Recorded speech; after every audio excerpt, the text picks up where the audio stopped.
Rabbi salli ala Muhammad, Ya Rabbi salli alaihi wasallim, Ya Rabbi ballighul wasilah, Ya Rabbi usau bil fadilah.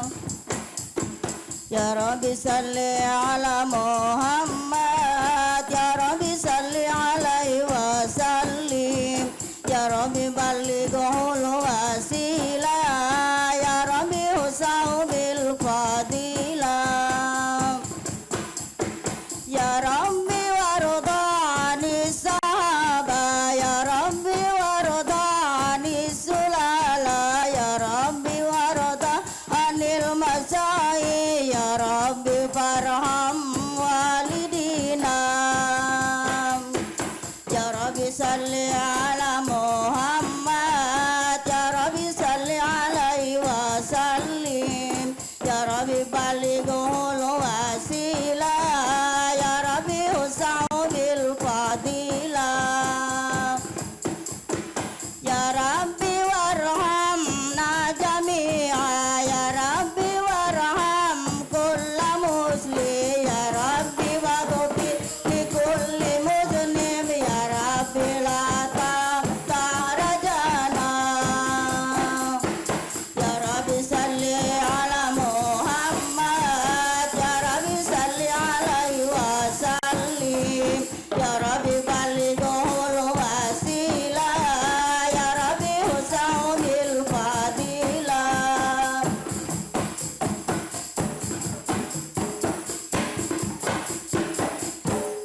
Bismillahirrahmanirrahim. Assalamualaikum warahmatullahi wabarakatuh.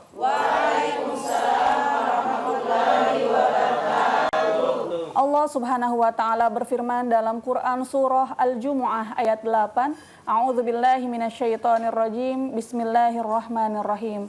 Qul innal mautal ladzi tafirruna minhu fa innahu mulaqikum. Yang artinya, katakanlah sesungguhnya kematian yang kamu lari darinya pasti akan menemuimu. Kematian akan menghampiri semua makhluk. Tidak ada yang mampu menolak atau menahannya. Lantas, bagaimana pandangan Islam tentang kematian? Di studio telah hadir Ustadz Rahmat Ja'far atau lebih akrab disapa dengan panggilan Abi Raja yang akan membahas tema kita pada hari ini, yaitu seringlah mengingat kematian. Assalamualaikum Abi. Waalaikumsalam warahmatullahi wabarakatuh. Sehat Bi? Alhamdulillah sehat walafiat. Alhamdulillah. Pemirsa TVRI Gorontalo, dan di program Lentera Hati kali ini kita sudah bersama dengan ibu-ibu dari Majelis Ta'lim Nurul Yakin, Kayu Bulan, Limboto, dan Bapak Ibu dari Majelis Ta'lim Al-Istiqomah Desa Padengo, Kecamatan Denginglo, Kabupaten Pohuwato. Assalamualaikum Bapak Ibu. Waalaikumsalam warahmatullahi wabarakatuh. Sehat semuanya? Alhamdulillah. Bagi pemirsa di rumah yang ingin bergabung atau berpartisipasi di program Lentera Hati, bisa meninggalkan komentar di live streaming YouTube TVRI Gorontalo. Baik Abi, tema kita pada hari ini seringlah mengingat kematian. Hakikat dari kematian itu apa Abi? Tafadhol. Baik, bismillahirrahmanirrahim. Alhamdulillah. Wassalatu wassalamu ala Rasulillah wa ala alihi wa ashabihi wa mawala. Para pemirsa TVRI Gorontalo, khususnya acara Lentera Hati yang dimuliakan Allah, juga Umi Konita selaku host, dan wabil khusus saya hormati, saya cintai Bapak Ibu Majelis Ta'lim yang jauh-jauh datang dari Kabupaten Pohuwato ya, menempuh jarak puluhan kilo, bahkan lebih dari 100 kilo ya. Insyaallah setiap langkah ini mengangkat derajat, dan langkah yang lain menggugurkan dosa insyaallah. Ya. Cuma persoalan datang ke sini kan tidak melangkah, tapi pakai mobil. Ya. Nah, tapi Allah akan tahu itu dikonversi langkah itu berapa puluh ribu langkah gitu ya. Berbicara tentang kematian yang tema kita hari ini, berarti berbicara yang pasti dalam kehidupan kita. Sesuatu yang paling pasti dalam hidup kita adalah mati ya. Harapan yang paling pasti dalam hidup kita adalah mati ya. Kita sederhanakan bahasanya, tidak ada yang paling pasti dalam hidup kita ini selain daripada mati Semua bercita-cita, semua berkeinginan. Tapi cita dan keinginannya itu, ya ada kemungkinan tercapai, ada kemungkinan tidak. Ya. Tapi kalau mati diharapkan atau tidak, dia pasti datang. Ya. Oleh karena itu Allah Subhanahu Wa Taala ya, menyebutkan berkali-kali dalam Al-Quran tentang kematian dengan berbagai macam derivasi kalimatnya. Ada yang dalam bentuk isim, ada dalam bentuk fiil, ya, pekerjaan atau perbuatan. Ada yang dalam bentuk masdar, ya, seperti al-maut, seperti yang dinukil oleh host kita tadi. Qul innal mauta alladhi tafirruna minhu. Al-maut itu dalam bentuk masdar, gitu ya. Ya. Wala tamutunna, ini dalam bentuk fiil, ya. Fiil nahi, jangan sampai kalian mati illa wa antum muslimun, kecuali dalam keadaan beragama Islam, ya. Dan banyak kata-kata kematian lagi dalam Al-Quran. Bahkan bahasa lain tentang mati dalam Al-Quran juga ada, disebut dengan al-yaqin, ya. Wa'bud rabbaka hatta ya'tiyakal yaqin, dan sembahlah Tuhanmu sampai datang kepadamu keyakinan. Apa makna keyakinan di sini? Adalah kematian. Al-yaqinu huwal maut, kata para ulama tafsir. Ya, maksudnya bagaimana? Sembahlah Tuhanmu sampai datang kepadamu kematian. Maka batas kita beribadah bukan tua. Batas kita beribadah bukan sakit. Batas kita beribadah bukan lemah. Tapi batas kita beribadah adalah mati. Kalau sudah mati barulah selesai kita beribadah, ya. Jadi ada juga orang yang mulai beribadah baru selesai pensiun, ya. Selesai dia pensiun baru mulai beribadah. Ini sebenarnya sudah terlambat, gitu. Ya. Tapi walaupun kalau dia bertaubat Allah hapus semua dosa-dosanya. Cuma persoalannya kalau dia meninggalkan sholat, maka dia harus ganti semua sholat yang dia tinggalkan semasa aktif PNS itu, atau semasa aktif dia bekerja itu. Itu dari balik Abi atau? Dari balik.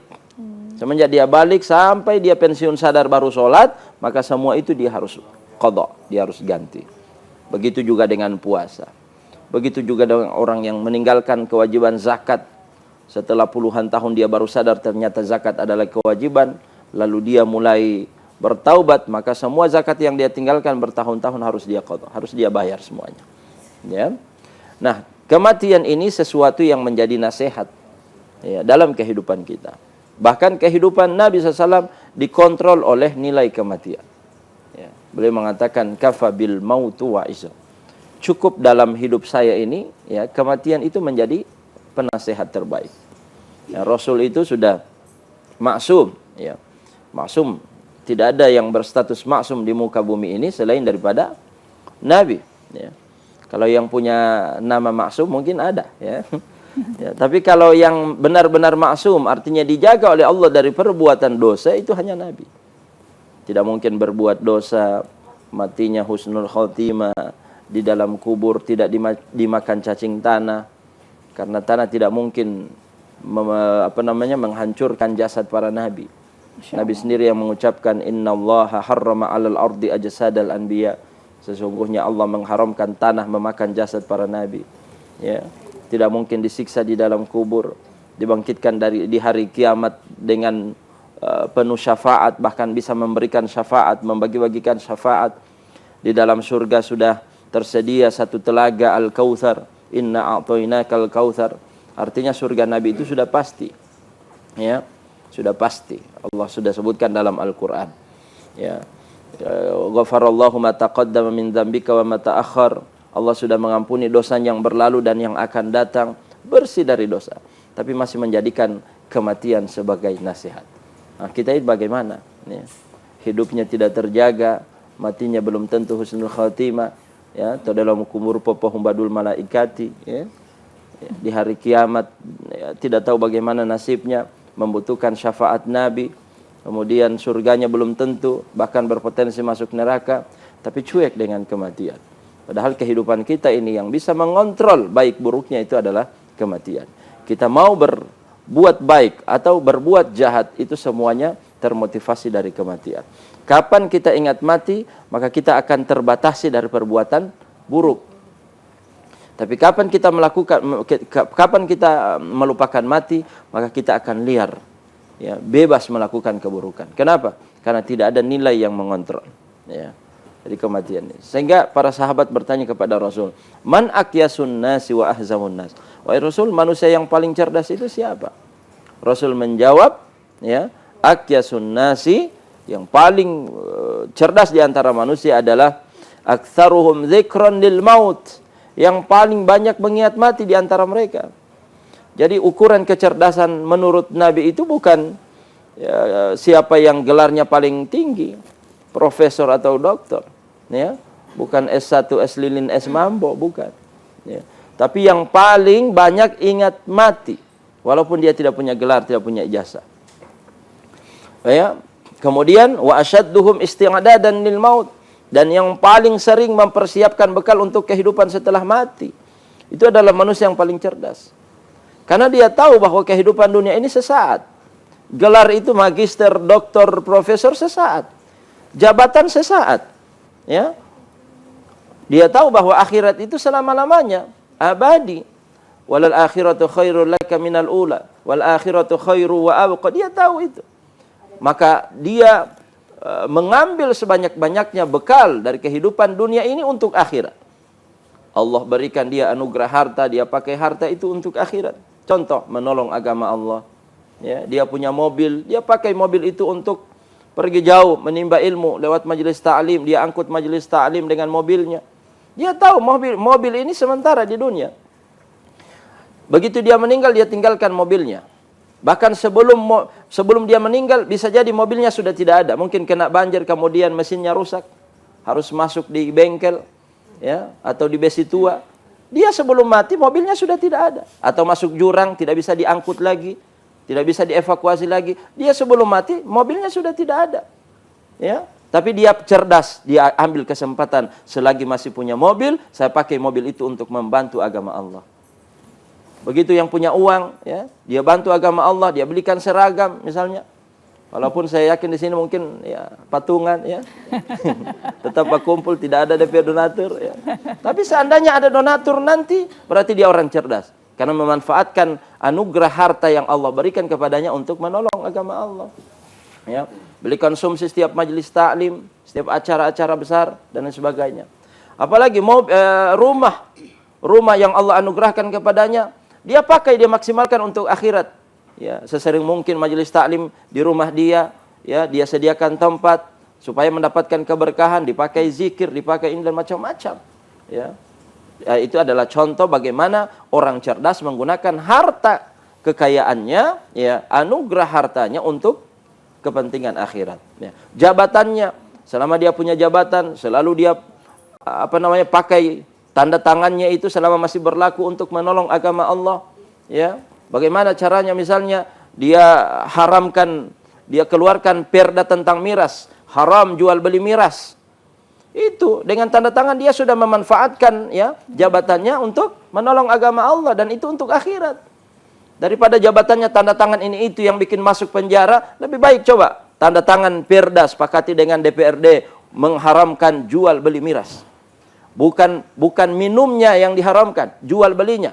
Kenapa diharamkan jual beli? Kalau tidak ada yang jual beli, bagaimana orang bisa minum? Betul. Iya kan? Nah, dia pakai jabatannya untuk menolong agama, untuk akhirat. Nah, itulah yang dimaksud oleh Nabi SAW, man aqyasun nas, ya, siapa yang paling cerdas, wahai Rasul. Rasul menjawab, aktsaruhum dzikran lil maut wa asyadduhum isti'dadan lil maut. Nah, itu saja sekedar pengantar. Barangkali nanti ada tanya jawab tentang kematian, maka kami persilahkan dan saya serahkan kembali kepada host. Baik, Abi. Hikmah mengingat kematian, Abi. Apa saja, Abi, kira-kira? Hikmah mengingat kematian. Itu tadi, ya, termotivasi untuk melakukan kebaikan, ya, dan terkendali dari perbuatan-perbuatan buruk. Ya. Ibu malas-malasan mau sholat, tapi ingat, malasnya sholat ini atau beratnya sholat ini, capeknya sholat ini berakhir dengan mati. Ya sudah, saya manfaatkan sisa-sisa umur saya untuk sholat.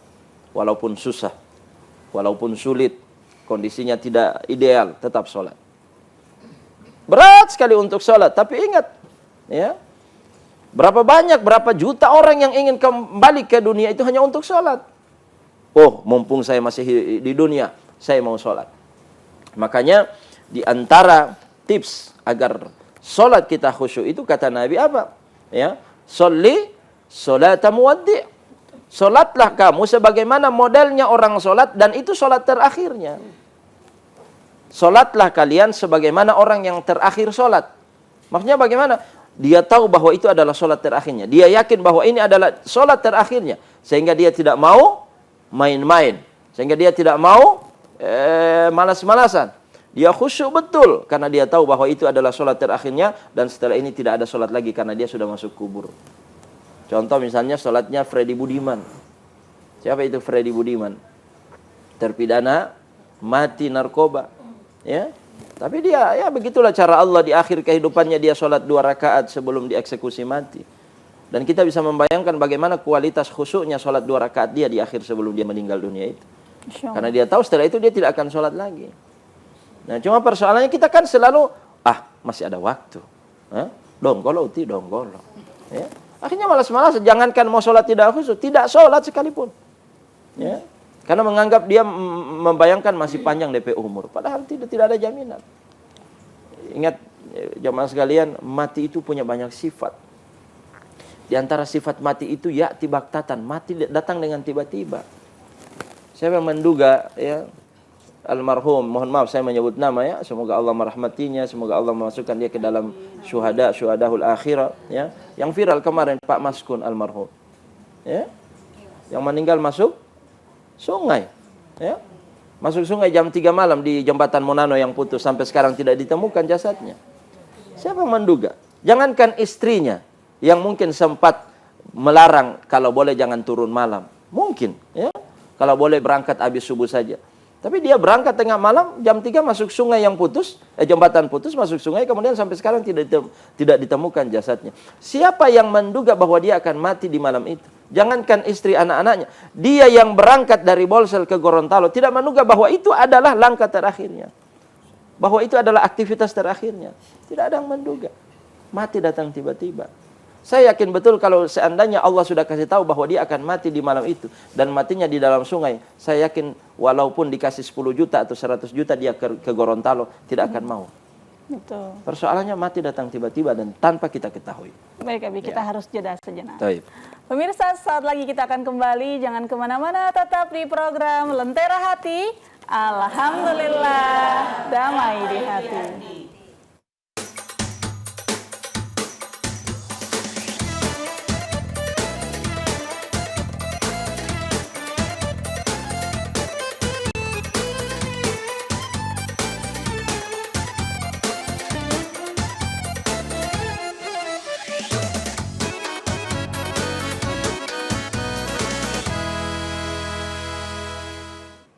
Kembali lagi di program Lentera Hati.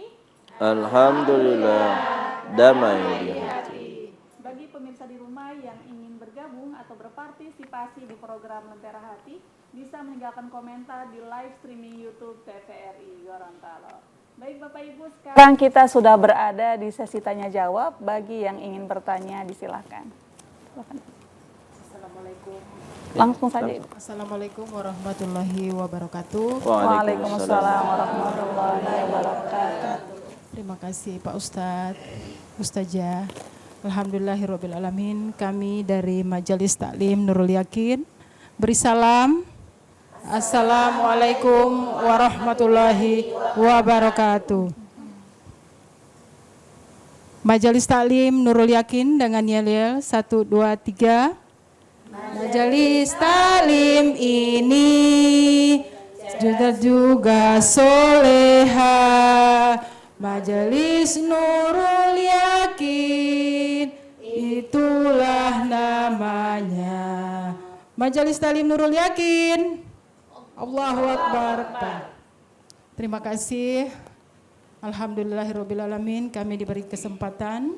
Ada pertanyaan dengan sehubungan dengan materi Pak Ustadz, luar biasa, terutama dalam hal pentingnya mengingat kematian. Karena peristiwa kematian ini adalah salah satu yang dirahasiakan oleh Allah Subhanahu wa Ta'ala, maka kita sebagai hamba Allah yang insya Allah istiqomah senantiasa untuk mengingatnya. Pertanyaan dari kami adalah, kira-kira bagaimana untuk menghadirkan lahir dan batin kita untuk senantiasa mengingat kematian, di mana hal aktivitas keseharian kita sangat mengabaikan, sementara ini adalah prioritas untuk kehidupan akhirat.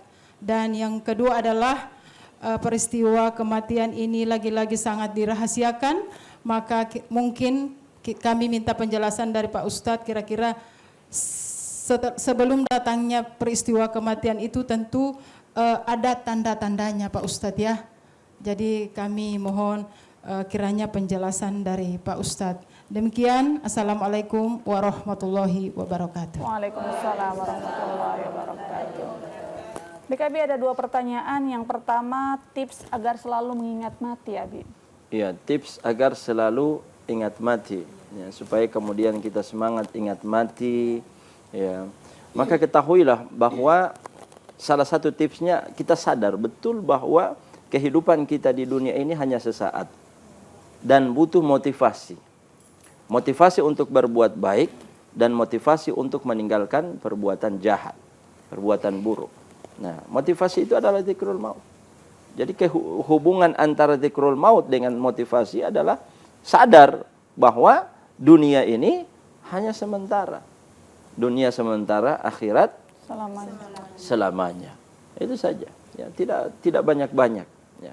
Sadari dulu bahwa bukan dunia ini tempat kita. Persoalannya kenapa banyak orang tidak ingat mati? Karena dia lupa bahwa bukan dunia ini tempatnya, sehingga dia mengumpulkan harta sebanyak-banyaknya, dia terbuai dengan dunia, dia selalu ambisi untuk mengejar dunia, jabatan, ya, dan seterusnya, sehingga tiba-tiba dia mati masuk ke dalam kubur. Ya, seperti ini yang Allah singgung dalam Al-Quran, alahakumut takatsur hatta zurtumul maqabir. Bermegah-megahan memperbanyak keturunan, memperbanyak harta di dunia, telah melalaikan kalian dari kehidupan akhirat. Hatta zurtumul maqabir, sampai tiba-tiba kalian sudah masuk ke dalam kubur. Itu kenapa? Karena dia lupa bahwa dunia ini bukan tempat dia. Gitu ya. Kemudian, apakah ada tanda-tanda mati? Sebelum mati ada tanda. Tidak ada tanda-tanda khusus.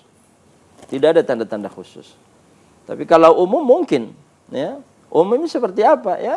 Ya, perubahan fisik seperti yang seperti yang Allah katakan dalam Al-Qur'an, wa fi anfusikum afala tubsirun, dan di dalam diri kalian apakah kalian tidak melihat, ya, tentang kematian ada dalam diri kita.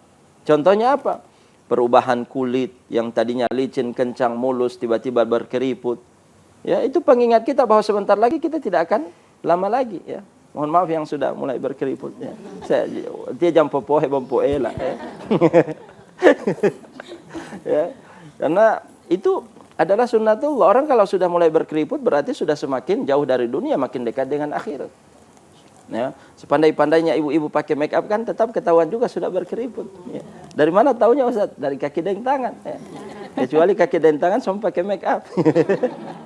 Apalagi rambut yang tadinya lurus, hitam mengkilat, tiba-tiba keriting memutih, beruban. Ya, uban itu harusnya pengingat. Ya.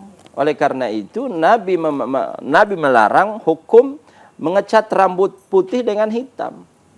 Ya, semir rambut putih jadi hitam tidak boleh. Kalau merah dia. Ya. Kecuali merah itu boleh. Hijau, ya. Dengan henna, ya. Pokoknya selain hitam. Nabi mengatakan ijtanibus sawad, berusaha tidak menyemir atau mengecat rambut dengan hitam. Ya. Kenapa? Kalau dia beruban itu kan berarti mengingatkan, oh kamu ini sudah semakin dekat dengan mati, kurang lebih seperti itu, ya. Ya, supaya lebih teratur lagi hidupnya. Begitu, tidak macam-macam. Nah, ini yang bikin heran, semakin banyak ubannya semakin menjadi-jadi, ya. Wati-wati atau ngodalalo, ya. Karena matim timbuongo, ya. Harusnya dia makin teratur, ya. Mapangkola itu atur tutumulio jama wati-wati. Ya, kurang lebih seperti itu pesannya. Maka jangan cat dengan hitam. Tapi kalau cat dengan selain hitam boleh, seperti henna yang warna kekuning-kuningan, warna kecoklat-coklatan, kemerah-merahan, boleh, tidak apa-apa. Ya, jadi laki-laki pun boleh, tidak masalah. Pirang misalnya, pirang, itu tidak apa-apa. Cuma kan tergantung kultur, tradisi. Kalau di Gorontalo kan agak aneh kalau ada laki-laki yang berpirang sebetulnya, ya. Ya. Coba Anda bayangkan kalau Ustaz Rahmat nak atau dalalu pirang-pirang daa. Pasti orang akan bertanya, "Maulah ulama Ustaz Rahmat betul?" Ya kan? Ya, padahal sebenarnya boleh. Rasul sudah sering mengecat rambutnya juga gitu. Itu. Jadi tidak ada tanda-tanda khusus. Cuma biasanya orang menghubung-hubungkan. Setelah dia meninggal baru orang lihat, oh seminggu sebelum meninggal dia ini sudah berpesan. Begitu ya. Nah, biasa maka dari situlah orang menyimpulkan kalau ada yang sudah mulai berpesan mahem mempelahuli iwaling oleh sudah mahem pohumatu tali gitu. Ya, mahem onto nur mamate gitu. Padahal tidak selamanya.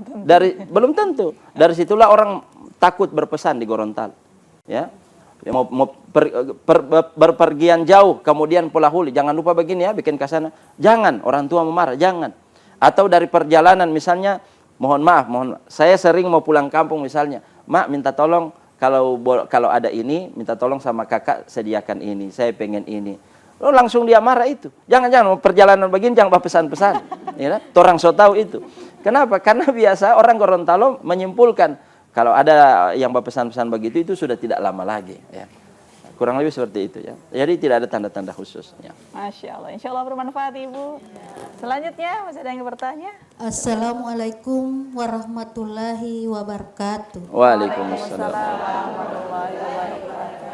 Perkenalkan nama saya Marni Ibura. Saya dari Majelis Taklim Al-Istiqomah, Desa Padengo, Kecamatan Dengilo, Kabupaten Pohuwato.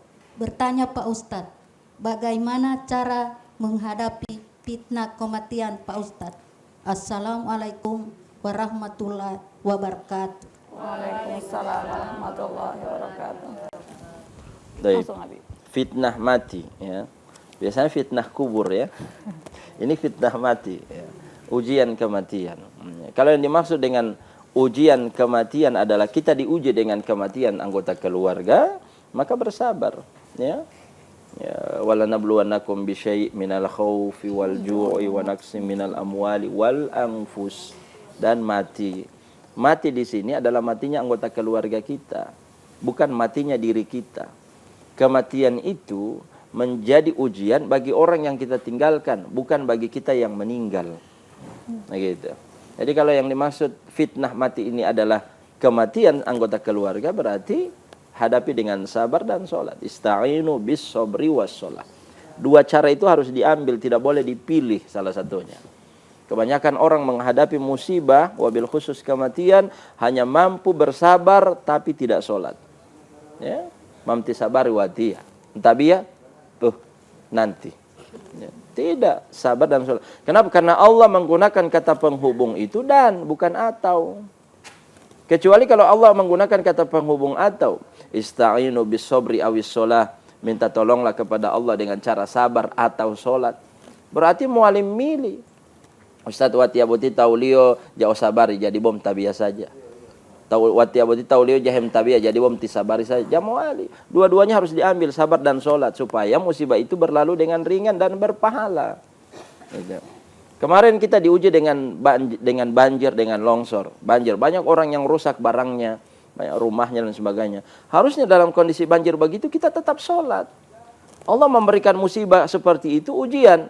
Dan semakin mendekatkan diri kita kepada Allah yang memberikan musibah itu.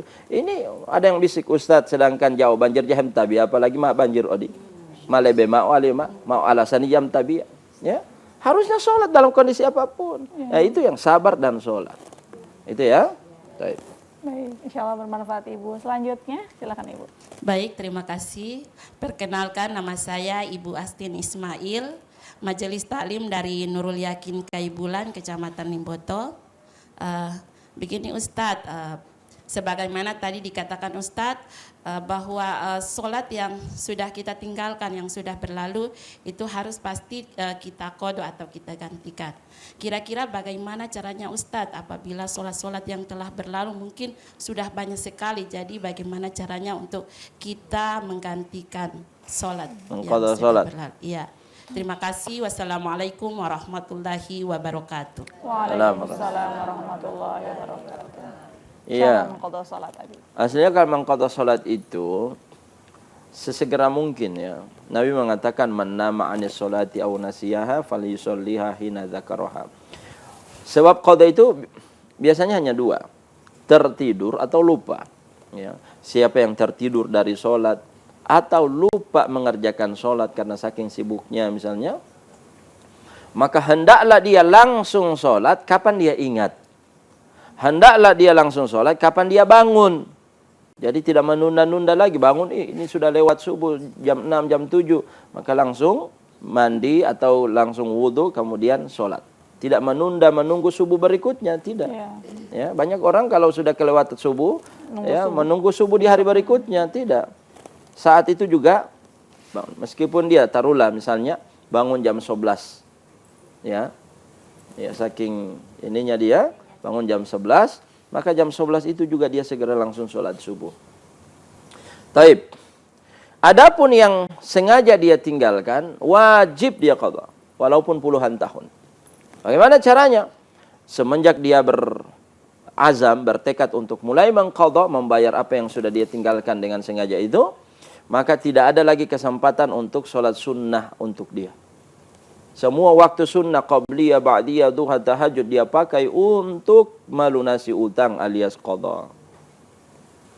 Datang dia misalnya, saya banyak majelis ta'lim di kota Gorontalo, kajian, bukan majelis ta'lim, majelis kajian. Ada kajian di Samsat kota Gorontalo, Nurul Yakin di Polda Gorontalo, di UNG.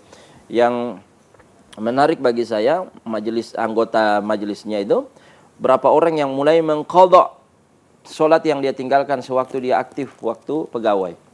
Akhirnya dia melapor selama 3 bulan sudah bisa, selama 1 bulan sudah bisa mengqadha sholat 6 bulan. Jadi dia punya catatan.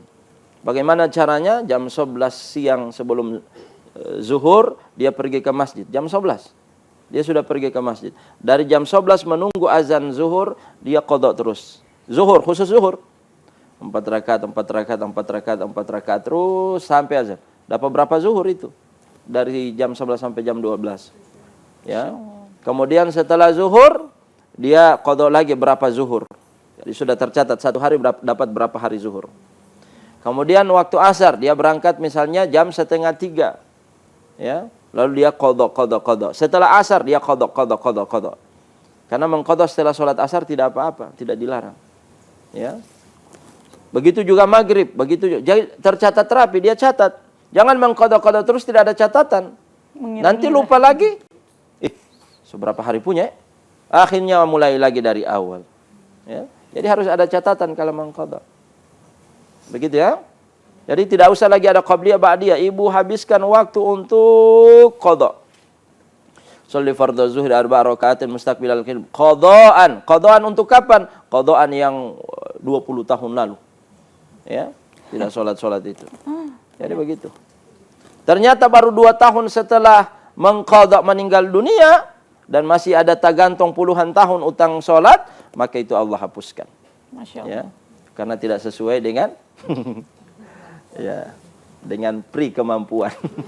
Tapi jadi tidak gitu. berlaku untuk hutang terhadap seseorang. Oh, tidak berlaku untuk hutang harta. Cuma untuk sholat dengan puasa. Ya, puasa juga harus diganti ya. Yang selama ini puasanya 33 hari, orang lain 30 hari. Nanti ketika dia taubat, dia sadar, dia insaf, wajib dia qadha. Yang 27 hari dari tiap Ramadan itu dia qadha. Ternyata meninggal dunia sebelum lunas, Allah hapus. Allah maafkan. Yang penting sudah ada tekad, sudah ada bukti dia mulai melakukan. Tapi kalau utang, tidak. Tidak akan gugur sampai kapanpun. Sampai ahli waris melunasi. Ya. Asy-syahid yughfaru lisyahid illa si syahid, orang yang mati di jalan Allah yang harusnya langsung masuk surga tanpa dimandikan, tanpa dikafankan, itu tidak akan masuk surga karena utangnya. Ya, tergantung dari utang-utangnya. Makanya jangan main-main dengan utang, ya. Waktu itu tablik akbar di ini masih ingat ya, di Bulili ya? Bulili. Di desa Bulili. Ya. TTA ya. Karena Nabi bilang apa? Hutang itu adalah kegelisahan di malam hari dan kehinaan di siang hari. Nah, ibu-ibu sudah dapat materinya waktu di Majelis Ta'lim Akbar itu ya. Baik. Masya Allah. Insya Allah bermanfaat Ibu. Selanjutnya Mas, ada yang bertanya Bu? Silakan. Assalamualaikum warahmatullahi wabarakatuh. Assalamualaikum warahmatullahi wabarakatuh. Nama saya Aida Hamzah, utusan Majelis Taklim Al-Istiqomah, Desa Padengo, Kecamatan Dengilo, Kabupaten Pohuwatu. Bertanya Ustadz, bagaimana cara minta maaf kepada orang yang sudah meninggal? Terima kasih. Assalamualaikum warahmatullahi wabarakatuh. Waalaikumsalam warahmatullahi wabarakatuh. Penyesalan seumur hidup sebenarnya ya Bi ya, minta maaf kepada orang yang sudah tiada. Iya, penyesalan yang sudah, ya namanya penyesalan datang di akhir. Kalau datang di awal bukan penyesalan, pendaftaran. Ya. Ya, suami sudah meninggal dan tidak sempat minta maaf gitu ya, atau tetangga meninggal tidak sempat minta maaf atau orang tua, lalu menyesal. Bagaimana kemudian meminta maaf sama dia? Maka cukup menyesali, bertaubat kepada Allah, mengakui sudah melakukan kesalahan dan tidak sempat minta maaf, dan minta diampuni semua kesalahan-kesalahan itu. Ya, kemudian itu yang pertama. Yang kedua, balas dengan kebaikan terhadap si mayit. Apa bentuk kebaikannya? Doa. Doa terus. Ya, tinggal itu cara yang bisa dilakukan. Walaupun kita tidak menjamin bahwa si almarhum ini tidak menuntut lagi di akhirat. Bisa jadi dia tetap akan menuntut di akhirat. Misalnya tidak sempat minta maaf karena mengfitnah dia, dan gara-gara fitnah kita, kehormatan dia tercoreng. Rumah tangga dia berantakan, bubar dan bercerai. Usaha dia bangkrut gara-gara fitnah kita. Dan sampai mati kita tidak gengsi, tidak mau minta maaf, tidak mau meluruskan namanya, membersihkan namanya kembali. Nah, nanti dia kan di hari kiamat akan menuntut. Ya Allah, si fulana telah mencederai kehormatan saya di dunia, saya minta dituntut balasan. Ya, di sana Allah akan adili. Ya, dia wajib bayar. Bagaimana cara bayarnya? Bukan pakai uang, tapi pakai amal soleh. Amal soleh yang mengfitnah, yang tidak minta maaf sampai mati ini nanti ditransfer kepada yang difitnah.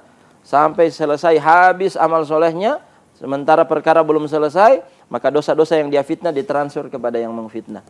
Wah, rugi. Gitu ya, rugi, bangkrut, muflis namanya dalam bahasa hadis itu.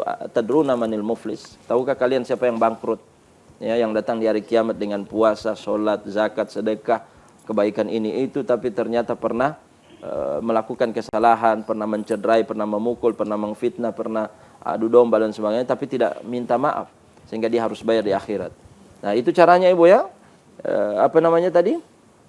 Banyak beristighfar, minta ampunan kepada Allah. Yang kedua, balas kebaikan kepada yang meninggal dengan doa. Ya, datang kubur ziarah, boleh, tidak apa-apa. Doa di atas kubur, baca Quran untuk dia, boleh, tidak apa-apa. Tapi tidak usah teriak-teriak, muhila abung oleh mu'una. So tidak seterlafat. Ya. Masya Allah. Baik, insya Allah bermanfaat Ibu. Pemirsa, saat lagi kita akan kembali. Jangan kemana-mana, tetap di program Lentera Hati. Alhamdulillah, damai hati.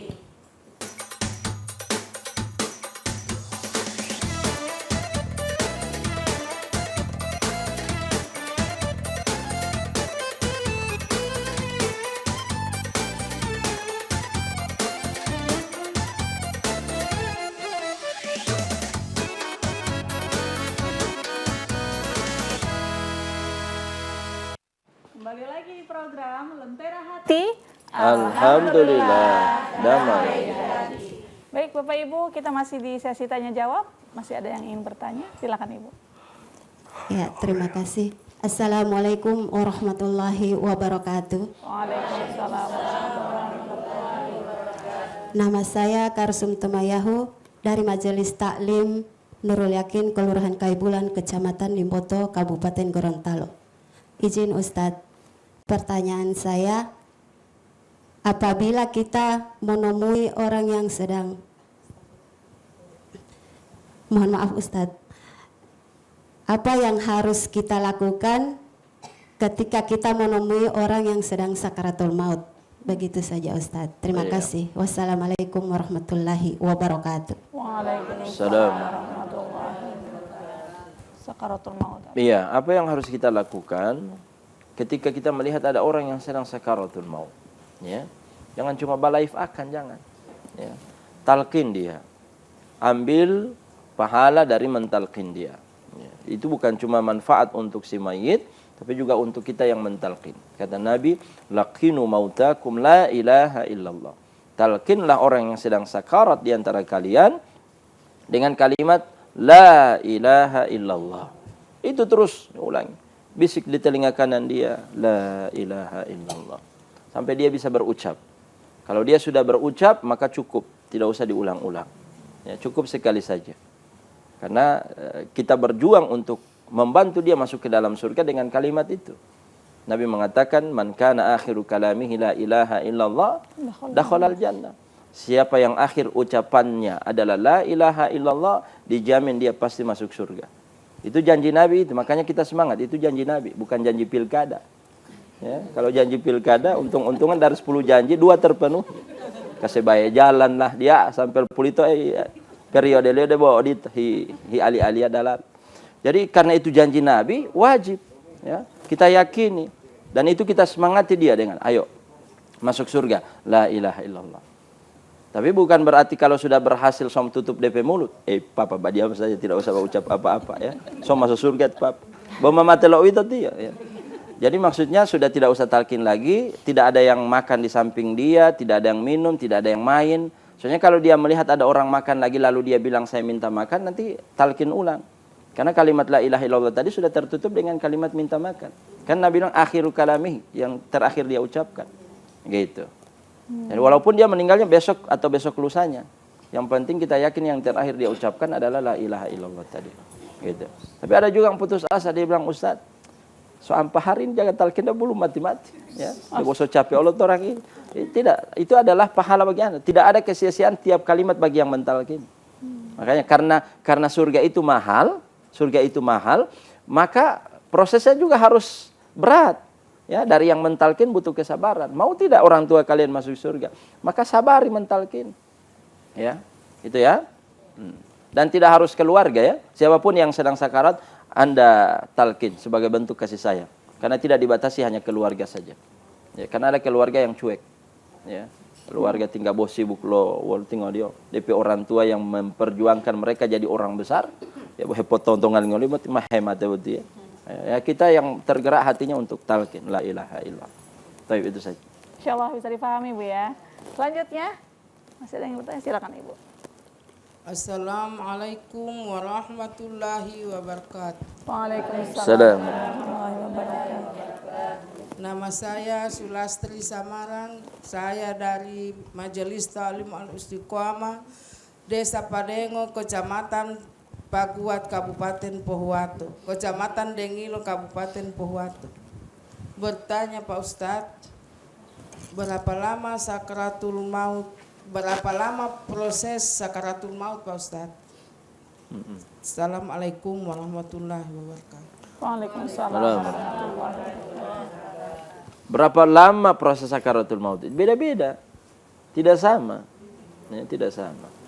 Ada yang cepat, ada yang lama, bahkan lama sekali.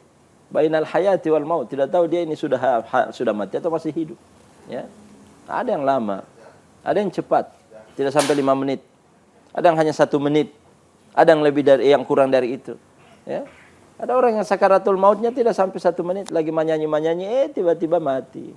Lagi mengaji, ya, ilahukum ilahu wahid. Meninggal Ibu Hajat Taslimah yang meninggal setelah khatam Quran. Ya. Tapi semuanya pasti mengalami sakaratul maut. Ya, semua pasti mengalami sakaratul maut. Walaupun menurut kita dia ini tidak mengalami sakaratul maut, tapi yang merasakan sakaratul maut itu Ibu penting ini, yang merasakan sakaratul maut bukan jasad, tapi roh. Roh kita sakit atau tidaknya sakaratul maut itu yang merasakan adalah roh, bukan jasad. Kalau jasad, semua orang mau beriman. Contoh misalnya orang sakaratul maut, jasadnya langsung berubah, tiba-tiba rambutnya berekele, ya, wajahnya langsung hitam gosong misalnya. Pasti semua orang beriman. Ya. Tapi Allah jadikan sakaratul maut itu hanya dirasakan oleh roh. Kalau mau melihat bagaimana ruh dicabut dari orang yang beriman dan dicabut dari orang kafir dan sakaratul maut yang mereka rasakan, maka bisa kaji surah An-Nazi'at. Ayat pertama, ayat kedua. Wan nazi'ati gharqa wan nasyitati nashta. Dan demi malaikat yang mencabik-cabik ruh orang kafir, dan demi malaikat yang mencabut pelan lembut ruh orang yang beriman. Walaupun pelan, walaupun lembut, tapi tetap sakitnya luar biasa. Gitu ya. Oleh Oleh karena itu Allah menggunakan diksi kullu nafsin za'iqatul maut. Setiap yang bernyawa merasakan di situ merasakan sakit. Zaqa. Karena kata za'iq atau zaqa sering Allah gunakan dalam masalah neraka jahanam. Dzuqu adzabal hariq. Ya. Dzuqu. Rasakanlah ini neraka jahanam. Ya. Dan dzuqu di situ satu kata dengan za'iqatul maut. Ya. Sehingga merasakan sakit yang luar biasa. Nah, prosesnya beda-beda. Ya. Baik, insya Allah bermanfaat Ibu. PKB kita sudah berada di penghujung acara. Baik. Mohon memberikan closing statement, ditutup dengan doa. Baik, mari kita berdoa ya. Tapi sebelum doa, kesimpulannya adalah mati ini adalah sebuah kepastian. Dan karena itu kita diminta untuk selalu melakukan persiapan. Ya, al-kayyisu man dana nafsahu wa amila lima ba'dal maut. Orang yang paling cerdas itu adalah mendana nafsahu, orang yang selalu menata hidupnya menjadi baik. Ingat mati jadi baik. Suka melakukan kejahatan, ingat mati tidak jadi lakukan. Ya, ingin mengambil harta orang tidak jadi karena ingat mati. Ingin membangkang suami, bahkan ingin memukul suami, ya, tiba-tiba ingat mati tidak jadi. Yang suka tempeleng tadinya langsung jadi sapu-sapu, ya. Gitu ya. Nah, maka pentingnya zikrul maut dalam kehidupan kita. Bismillahirrahmanirrahim. Allahumma shalli wa sallim wa barik ala sayyidina Muhammadin wa ala alihi wa ashabihi ajmain. Allahumma aftah lana qulubana wa alhimna rushdana wahdina ila siratikal mustaqim. Allahumma habib ilayna al-iman wa zayyinhu fi qulubina wa karrih ilayna al-kufra wal fusuqa wal isyan waj'alna minar rasyidin. Allahumma inna natawassalu ilayka bi jahi nabiyyika an tu'afina fi abdanina wa asma'ina wa absarina wa an taftah alayna abwabal rizqi wa babal khair wa babal ni'am wa babal sihha wa babal afiyati wa babal quwwati wa babal salam wa babal barakati wa babal maghfirati wa babal husnil khatimati ya rabbal alamin. Rabbana zalamna anfusana wa illam taghfir lana wa tarhamna lakunanna minal khasirin. Allahumma inna nas'aluka husnal khatimah wa na'udzubika min su'il khatimah. Rabbana atina fid dunya hasanah wa fil akhirati hasanah wa qina adzabannar. Subhana rabbika rabbil izzati amma yasifun wa salamun alal mursalin walhamdulillahi rabbil alamin. Terima kasih atas waktunya, Abi. Iya, sama-sama. Baik pemirsa, jadi seperti itu tadi penjelasan dari Abi Raja. Semoga bermanfaat bagi kita semua. Saya ucapkan terima kasih kepada ibu-ibu dari Majelis Taklim Husnul Khatimah. Mohon maaf, Majelis Taklim Nurul Yakin, juga Majelis Taklim Al-Istiqomah. Insya Allah sehat selalu ya Bu, Pak. Juga kepada pemirsa di rumah saya ucapkan banyak terima kasih. Saya Umi Nita mewakili segenap kru yang bertugas pamit undur diri. Subhanakallahumma wa bihamdika asyhadu alla ilaha illa anta astaghfiruka wa atubu ilaik. Wassalamualaikum warahmatullahi wabarakatuh. Waalaikumsalam warahmatullahi wabarakatuh. Lentera hati, Alhamdulillah, damai di hati.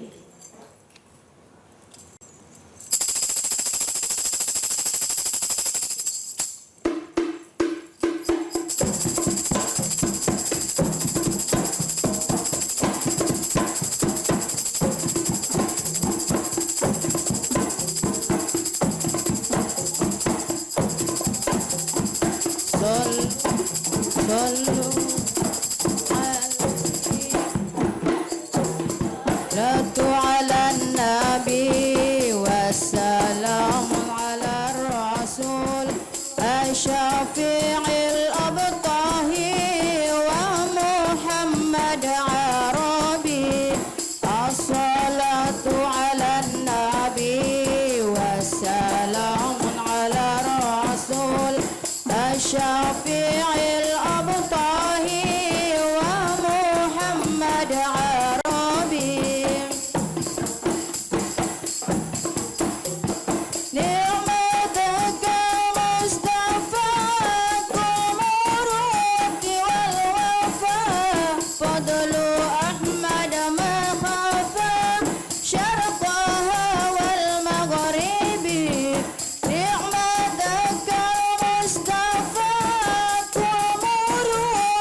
الشافعين